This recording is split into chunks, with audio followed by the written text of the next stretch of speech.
ঐক্যমত কমিশন ছিল, তো এটা মাঝখানে সালাউদ্দিন কমিশন হয়েছিল। এখন আবার ঐক্যমত কমিশনের মেরুদণ্ড ফিরে এসেছে, এখন আবার এটা থেকে আমরা ঐক্যমত কমিশন বলতে পারি। তো এটা কোনো দলের জন্য নয়। সালাউদ্দিন কমিশনে জুলাই সনদ বাস্তবায়ন কি হবে সেটা নিয়ে তারা কোনো আলোচনা করে নাই। তাহলে আপনি বিবাহের আয়োজন করলেন, বিবাহ হবে, কিভাবে হবে, কবে হবে, কাবির নামে কে সাইন করবে, এগুলো নিয়ে কোনো কথা হলো না।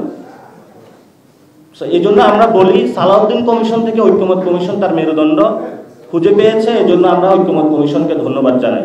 সালাউদ্দিন কমিশন বাংলাদেশকে অন্য খাতে প্রভাবিত করার জন্য প্রচেষ্টা চালিয়েছিল, আমরা ঐক্যমত কমিশনের মেরুদণ্ডকে সোজা করে তাদের জায়গায় নিয়ে এসেছি।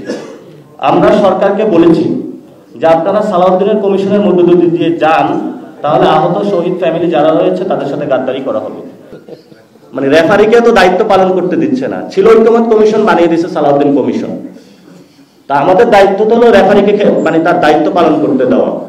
সেজন্য হলো উনি এটার মাধ্যমে আসলে যখন বলতেছেন অনৈক্য, এখন বিএনপির কথা যে জনগণের বিপক্ষে গিয়ে বিএনপি যদি একটি কথা বলে আর জনগণের পক্ষে কথা বললে যদি অনৈক্য সৃষ্টি হয়, আর এটার মাধ্যমে তারা হলো জুলাই চার্টার হলো বন্ডুল করে আওয়ামী লীগকে ফিরিয়ে আনার প্রচেষ্টা বাংলাদেশে চেষ্টা চালিয়ে যায়, সেটা তো আমরা বাংলাদেশে হতে দিব না।